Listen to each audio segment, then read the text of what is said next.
Hey, it's Tucker Carlson. You may have found yourself wondering recently, as the world slides closer to nuclear annihilation than any time in human history, why exactly are we at war with Russia? It seems like there's a pretty significant downside to this particular foreign policy decision, starting with economic collapse and ending potentially with extinction. So is there a good reason we're doing it? So many innocent young people have been killed. So many hundreds of billions of dollars have been wasted, some of them from the U.S. Treasury. So what's the point? Are we really doing this so the Biden family can repay its debts to the oligarchs who financed their beach house in Rehoboth? Are we doing it so our government can continue to lie about its illicit biolabs in Eastern Europe? So that flabby losers like Toria Nuland and Tony Blinken can feel like they're doing something important with their sad, empty lives? Really? Honestly, there's got to be a better reason for waging this, the most pointless war of all. What is it? Well, thankfully, we have an answer. The war against Russia, ladies and gentlemen, the war against Putin and for Ukraine is in fact a war for democracy. Watch and recall the motive. The President has said many times we're focused on what we can do to support Ukraine's effort to fight for their democracy. Democracy must prevail. The Ukrainian people are fighting the fight for their democracy, and in doing so, for ours as well. Assisting and helping Ukraine win this fight for democracy and freedom. And of course, Ukrainian President Zelensky understands that what's at stake in Ukraine is bigger than just his nation. It is literally a battle for freedom and democracy themselves. They are showing the world what an existential fight for democracy looks like. President Zelensky and the Ukrainians have changed the course of history for the better, and we unequivocally are with the Ukrainian people in their fight to remain a sovereign democracy. Unequivocally with the Ukrainian people to remain a democracy. It's a bipartisan view. Democracy must prevail. You just heard noted democracy expert Nancy Pelosi say, the daughter of the mobbed-up mayor of Baltimore. As Pelosi puts it, the Ukrainian people are fighting the fight for their democracy and for ours as well. That's right, for ours as well. Without Ukrainian democracy, in other words, we can have no democracy here. If the Ukrainians aren't free, neither are we. We must make sure they can vote in Kiev so we can continue to vote in Kansas City. It's really that simple. And yet tonight, we regret to tell you that we have a problem. It looks like they're not going to be able to vote in Kiev anymore. And no, for once, it's not Putin's fault. Democracy in Ukraine seems to be suspended by the world's foremost democracy advocate himself, Field Marshal Zelensky. Watch this. Чи будуть в Україні наступного року вибори? Це ж питання глобальне. І якщо ми переможемо, то будуть. Значить, не буде військового часу, не буде війни. А вибори повинні проходити у мирний час, коли немає війни, згідно законодавства. So when you have an election, well, he says if we win, we'll let people vote. Otherwise, no. You vote when we feel like it, because ultimately we're completely in charge and make all the rules. Your job is to obey or be punished. That's our version of self-government. Self means me. I'm the government. Now, that's not just any autocrat. That's our chief ally in the war for democracy. This is the guy who just announced he's likely to cancel next year's elections. So you've got to wonder what the Biden administration thinks of this. We can't possibly continue to support Zelensky, that guy, after he said that, can we? Because in a clip less than 30 seconds long, he just blew up our entire rationale for supporting his side in the war. So we can't support him. Oh, of course we can. And we will. Here's Joe Biden from yesterday reaffirming America's unequivocal support for Ukraine. No matter what happened in Russia, we, the United States, will continue to support Ukraine's defense and its sovereignty and its territorial integrity. So to recap, we are currently fighting a war for democracy on behalf of a leader who just casually announced he's happy to end democracy, and our democracy-supporting leaders have no problem with that. In fact, they're strongly for it. Shocked? You shouldn't be. Of course they're for it. You should have seen this coming. Wars for democracy always cancel democracy in the process. That's why our leaders love them.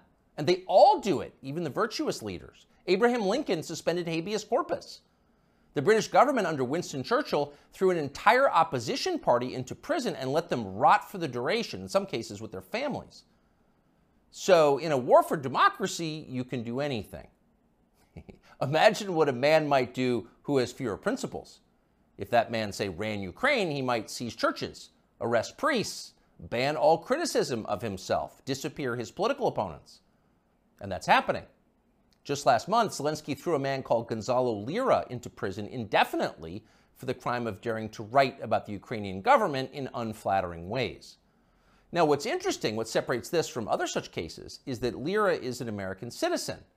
So Joe Biden, who is quite a bit of SWAT, as they say in Ukraine, could have freed Gonzalo Lira within hours. But he didn't. He didn't want to. He didn't say a word about it. He remains in prison tonight.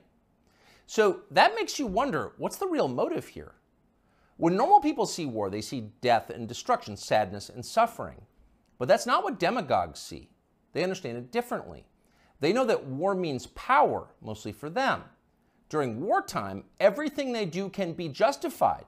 War is the gravest of all emergencies. Imagine the COVID lockdowns times 1,000 plus drones. Once war breaks out, politicians become gods with the power of life and death. So in a peaceful democracy, you have to debate your political opponents in public, and that's tiresome.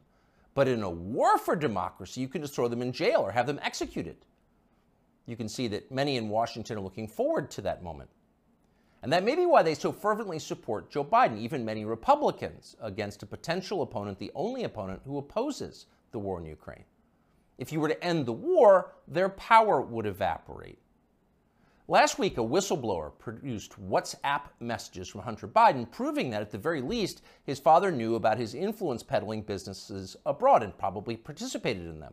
Quote, "I'm sitting here with my father," Hunter Biden wrote to his Chinese partners demanding money. As much as anything reported about the Bidens over the last several years, this was the smoking gun. There it is, right there in the message. That would have been enough to cripple a normal president. It would have been more than enough to keep a normal president from running for office again. But it had virtually no effect on Joe Biden. Most media outlets ignored it completely or tried to spin Biden's relationship with his son as some kind of moral victory. Quote, "The real meaning of the Hunter Biden saga, as I see it," wrote Nick Kristof of the New York Times, "isn't about presidential corruption, but is about how widespread addiction is, and about how a determined parent with unconditional love can sometimes reel a child back." He actually wrote that. And if you doubt it, you should know that view was common. Here's the take from ABC. The Hunter Biden story, the scandal, the this, the that, it's also the story of a father's love. And Joe Biden has never and will never give up on his son Hunter, and will never treat him lesser than. And so he is a father first. Take it or leave it. So a whistleblower produces a text message showing that Joe Biden was in the room with his son when his son was selling influence to an enemy power, the Chinese government. And ABC's take on it, Joe Biden is a father first. Take it or leave it. What accounts for a response like that? Well, that's the way you talk when you've got nothing to fear from an upcoming presidential election. You don't even bother to think of an excuse for your candidate because you don't need to.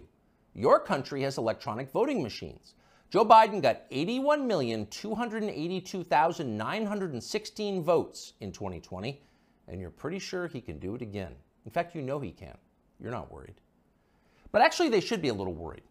The people who control Joe Biden, Susan Rice, and the rest, know they can continue to run our government, writing the press releases, formulating the policies, and they can do it effectively forever, as long as Joe Biden gets dressed in the morning.